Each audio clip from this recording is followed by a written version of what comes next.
All the praise in heaven and earth goes to Yahweh Ba'ashem Al Shai. Yahweh is the name of the one true living God, the God of my ancestors, our ancestors, Abraham, Isaac, and Jacob. Um, Yahweh Shai is the name of the one who the world inwardly calls Jesus Christ, who is a so-called black man according to the KJV Bible. I give salutations to all the brothers and sisters that's in this truth and sincerity and in continual diligence. And I give double honor to the elder apostles of Great Millstone that taught me this truth through the spirit and the inspiration of Yahweh Ba'ashem Yahweh Shai. Dear black woman, all right? I'm going to name this video, Dear Black Woman. And you're not black, by the way. I'm just saying that so you know who I'm addressing. You understand? Cause I'm seeing a lot of issues going on, YouTube and everything like that. In life as well. But mainly like on YouTube, I'm seeing a lot of back and forth and like skirmishes between so-called black man and so-called black woman.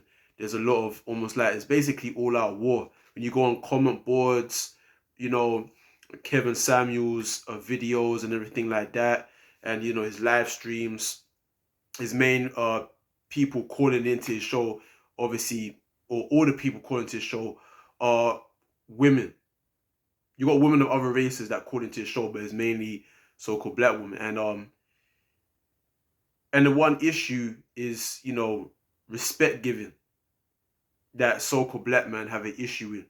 Obviously, we who are in the know that's in this truth, we understand why this is all happening to us so-called black men. But one thing that you so-called black men gotta know is that the so-called black man, the black man that's in your streets, you see him at your corner store, you see him walking in the streets of Babylon.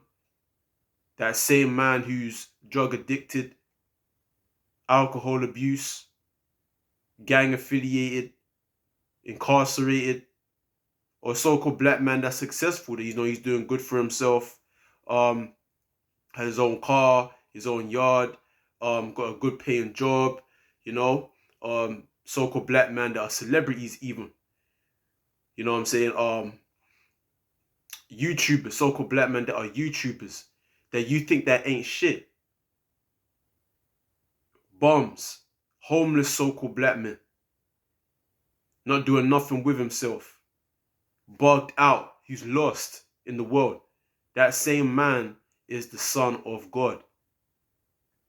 He's the Son of God. All right? He's the Son of the Most High. And the destiny that that very same man has cannot be put into words. That man has a great destiny ahead of him. You understand? No matter what you think about him,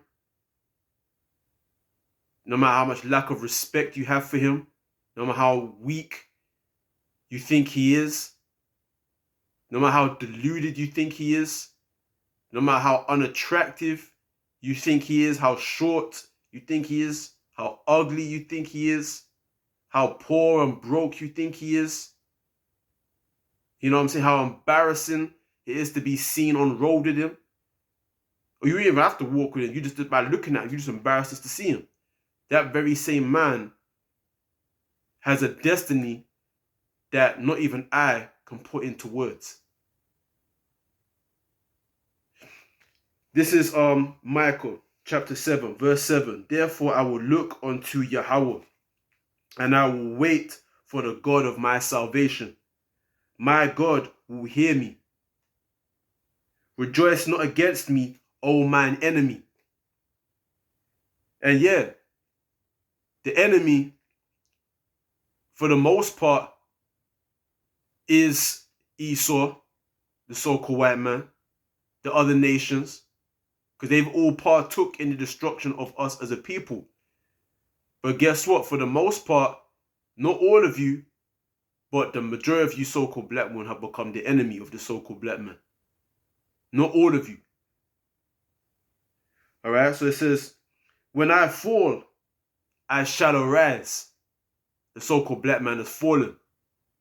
But as I've said, he will arise. When I sit in darkness, Yahweh shall be a light unto me. See, now, the light that's been given unto the so-called black man is this knowledge of prophecy. You understand? Like I said, us brothers, no matter how silly you might think we look, wearing these silly little garments, standing out in the streets of your city, prophesying and speaking onto the wind when no one's even listening to us. We've hardly got any views. Again, it doesn't matter about what you think about us. The so-called black man represents the poor, the needy on this side. And in this world, the so-called black one doesn't understand. You don't understand your own man. You don't understand his dilemma, his situation. This place is not for him. He's not supposed to be successful on this side. He's being punished by his Father in heaven for his iniquities, which is why he has fallen. The Most High has destroyed your man. Because of his iniquities, because of his disobedience, he has been brought down low. Do you understand? But he shall arise. And that resurrection is going to start with us, the prophets. Okay? It's going to start with us. So it says, when I sit in darkness, darkness represents ignorance from the Most High's righteousness. Okay? Confusion, immorality. So we're sitting in a valley of the darkness and shadow of death, which is this place that we're in, right? Yahweh shall be a light unto me. I will bear the indignation of Yahweh because I have sinned against him. So we're bearing the wrath of the Most High because we sinned against him. And the wrath of the Most High is being shown through you. Through the so-called white man. Through this system. Through the injustices that's been brought upon him. Through the situation that he's in, his living conditions. You understand? So it says, because I have sinned against him, until he plead my cause and execute judgment for me, he will bring me forth to the light, and I shall behold his righteousness. So we're finding the face of our Father in heaven. Because the so-called black man, from what you're seeing, he's lost. He's trying to find his way. He's trying to find his way. Do you understand? He's trying to find the right path and answers as to why he's in the situation he's in. But those answers is with us, the prophets, the very same crazy men you see out there in your streets. Are you hearing me? All right? So it says, and I shall behold his righteousness. So we're beholding the mysteries contained within this word, man. You understand? This Holy Bible. The same book that the majority of our people think was written by a white man. But when you go inside the Bible, it actually describes the Most High as being a black man. As being a so-called black man. Having hair like pure wool. Now, if the so-called white man, the very same man who enslaved us, colonized us, and done all kind of heinous acts towards us, if he wrote a Bible, a book that describes God himself as a black man, does that make any sense? Wasn't God supposed to be white? So let me read on. Verse 10. Then she that is mine enemy. Who's she? That's talking about the majority of you guys. You so-called black woman. Then she that is mine enemy shall see it, and shame shall cover her, which said unto me, where is the Lord thy God? Mine eyes shall behold her. Now she shall be trodden down as the mire of the streets. So there's a punishment coming for the vast majority of you so-called black women, man. There's a punishment coming for you guys. Because you've forsaken your man. You've forsaken really the prophets, really us. You understand? Because the so-called black man who's come to his senses is us. Majority of these so-called black men you see walking in the streets, they represent the dead. They represent the dead. They're basically the congregation of the dead. They're lost and they're going to stay lost because they refuse to hearken to us. And the end of them is going to be death and destruction. So the real true so-called black men, the so-called black men, because we don't like to use that term, we're the Israelites, is us. Okay? And it says, then she that is my enemy shall see it and shame shall cover her, because you're the main ones that don't believe in us. You think we're crazy. You think that we're wasting our time. The scriptures say that an evil suspicion has overthrown their judgment. So you have an evil suspicion about us. Little do you know is that we, the prophets, are the very same men that's going to rule the world to come. You understand? So it says, and shame shall cover her which said unto me, where is the Lord thy God? Because you don't believe. Okay? So this is Daniel chapter 7 verse 9. I beheld till the thrones were cast down, and the Ancient of Days did sit. This is the Most High. The Ancient of Days did sit, whose garment was white as snow, and the hair of his head like the pure wool. His throne was like the fiery flame, and his wheels as burning fire.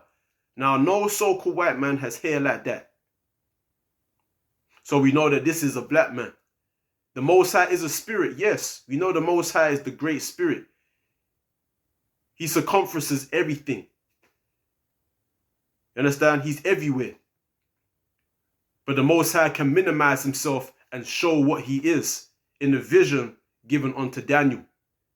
And that he is a so-called black man. So if the Most High is a so-called black man, what does that make the so-called black man, man? That makes him the Son of God. The same man who you don't know how to talk to. The same man who you don't understand.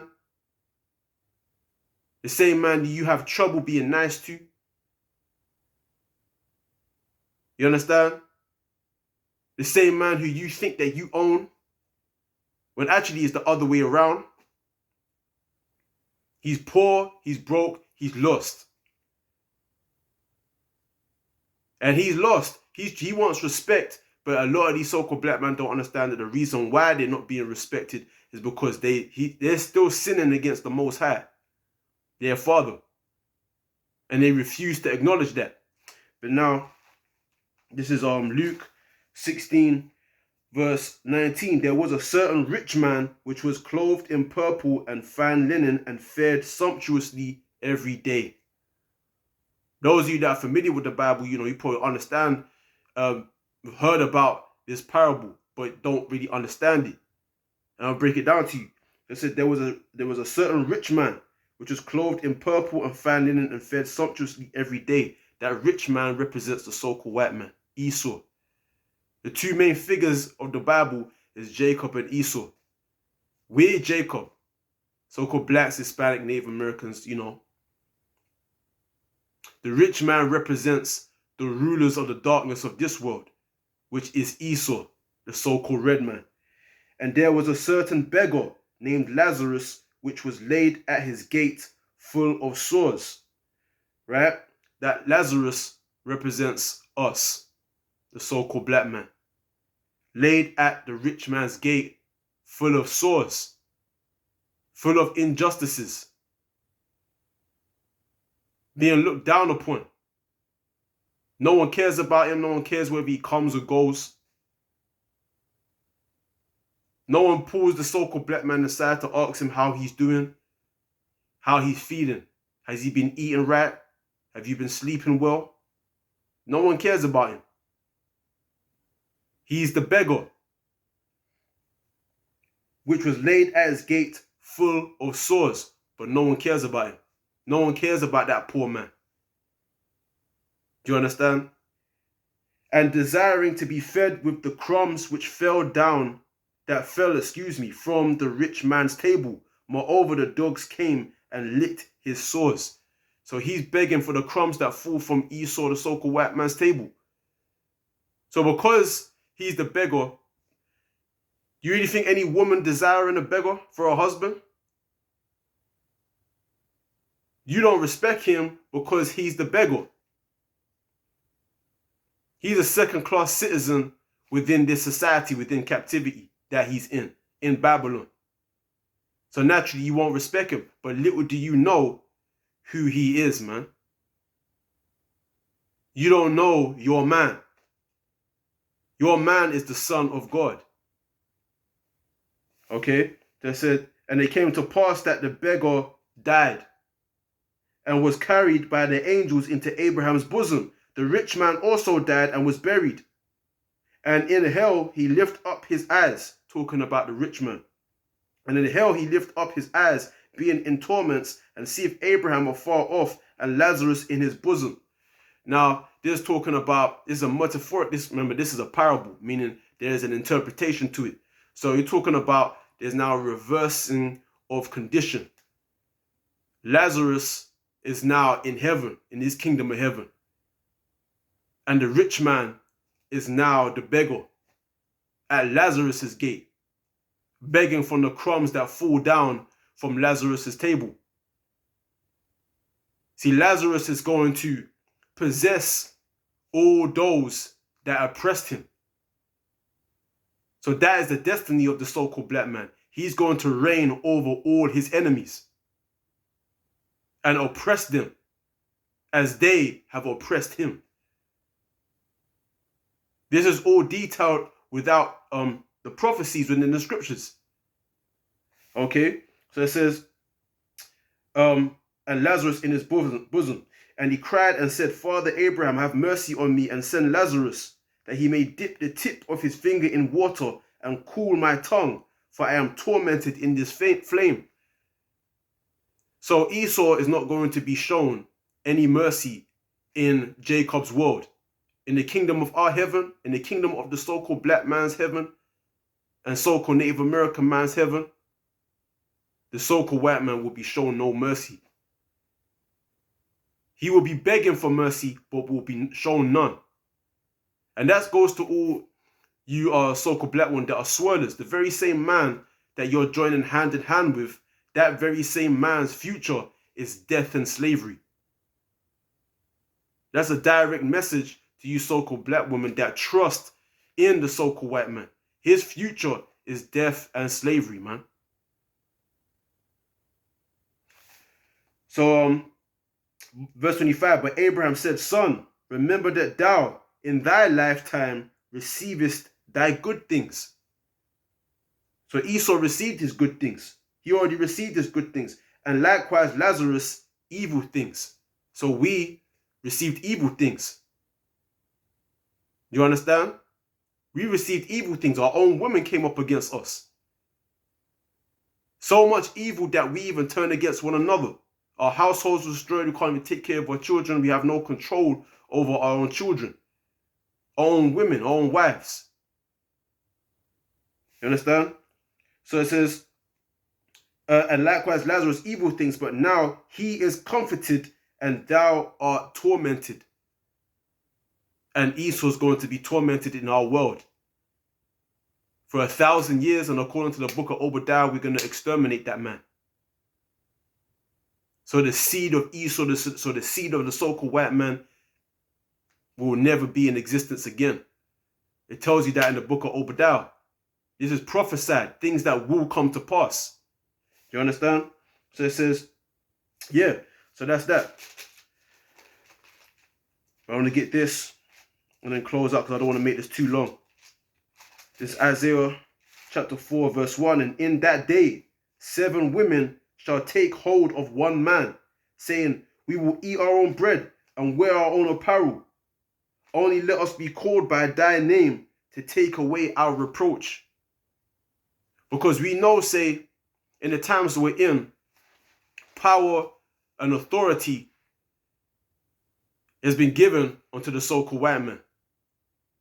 And pretty much to you so-called black women, really, because this is your world too.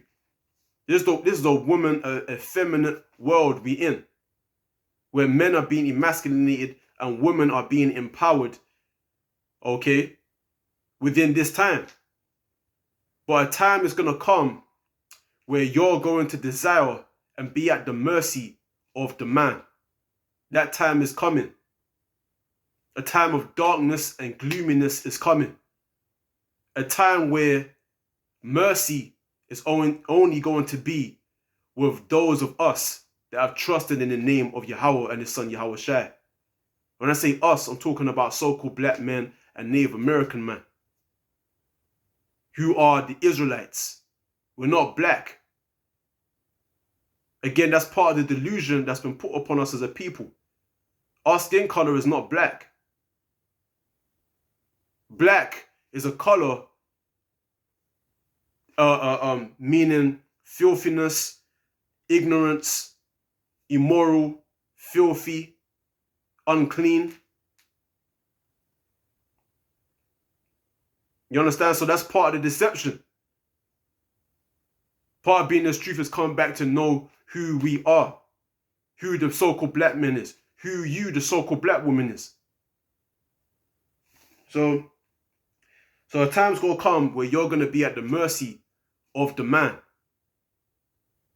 So it says, in that day shall the branch of Yahweh be beautiful and glorious, and the fruit of the earth shall be excellent and comely for them that are escaped of Israel. And who is going to escape the evils and troubles to come? The elect of so-called black people, the elect of our people are going to escape the troubles that are to come. And it said that in that day shall the branch of Yahweh be beautiful and glorious, because the kingdom to come is going to be glorious and will be an everlasting dominion that shall last to all generations, and ruled by the very same man that you have no respect for right now, that you look down upon right now, who you think is your equal right now, who you don't even want to smile to. So it says, and the fruit of the earth shall be excellent and comely for them that are escaped of Israel. And it shall come to pass that he that is left in Zion, so he that is left alive after all the troubles and evils that are to come in this earth, right? And he that remaineth in Jerusalem shall be called holy, even every one that is written among the living in Jerusalem. We are Jerusalem. We are Jerusalem. We are the holy people. And the vast majority of you so-called black women and so-called black men are going to die, man. In this earth, wherever you've been scattered to, and mainly on this Western Hemisphere, nuclear destruction is going to be the end of this time. So it says, when the Lord shall have washed away the filth of the daughters of Zion. Who's the daughters of Zion? You so-called black woman, man. And Native American woman. You are filthy right now. You slept with loads of men. You got children by multiple different guys. You're not humble. You're proud. You're haughty. You're high-minded. You're entitled. Do you understand? You ignorant. You don't know who your man is. You understand? So it says, when the Lord shall have washed away the filth of the daughters of Zion, and shall have purged the blood of Jerusalem from the midst thereof by the spirit of judgment and by the spirit of burning. Do you understand? Because nuclear fire is going to be the element that the Most High is going to use to destroy the United States of America. Cities, buildings, trees, mountains, grass, animals, and lastly peoples, all the inhabitants of that land shall be completely destroyed. And America will be a desert. Fire shall come down from the firmament, just like Sodom and Gomorrah, and destroy all the inhabitants thereof. But he that is left remaining in Zion shall be delivered. So it says, right, and that's it. That's that, you know. So I just wanted to bring that out and show you that, you know, the Most High is going to lift the beggar out of the dunghill and place him on high. So this is just real quick. This is 1 Samuel 2 verse 6. That Yahweh killeth and maketh alive. He bringeth down to the grave and bringeth up. The Most High brought the so-called white man out the caves and put him on high over all peoples. So it's not an unimaginable thing to consider that the Most High will raise up the so-called black man. That same man, you see him drinking, boozing, gambling, broke, poor, begging you for money, fighting and killing one another, incarcerated and all sorts of nonsense. The Lord maketh poor and maketh rich. He bringeth low and lifteth up. He raiseth up the poor out of the dust and lifteth up the beggar from the dunghill, Lazarus. And the word Lazarus, the name Lazarus means he whom the Most High helps. So it means, yeah, whom God helps, a very poor and wretched person. That's Lazarus, that's the so-called black man, a poor and wretched person.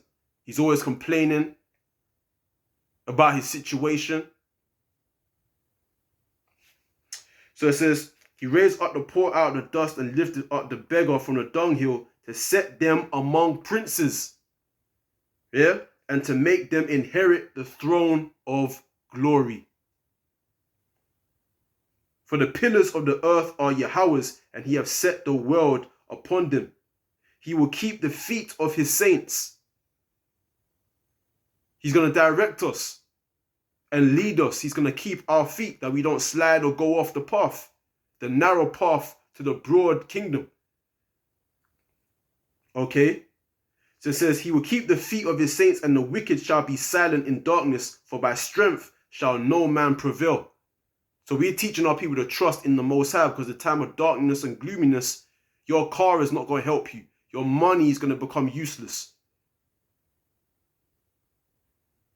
The adversaries of Yahweh shall be broken to pieces.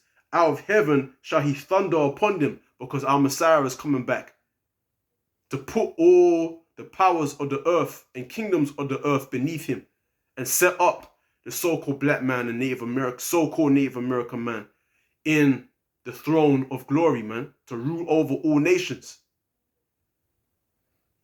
So it says, Yahweh shall judge the end of the earth, and he shall give strength unto his king and exalt the horn of his anointed. Yeah, so that's it right there. You know, so this is just an epistle to the so-called black woman, and it does, like I said, it doesn't matter what you think about us, whether you think that we got no subscribers. We don't ask for your money. We don't ask for you to put a thumbs up on our channel, because we don't care about any of that. We are set up in the spirit of Yahweh Bashim Yahushai, Yahweh and his son Yahweh Shai, to deliver this word. And with that, Shalom.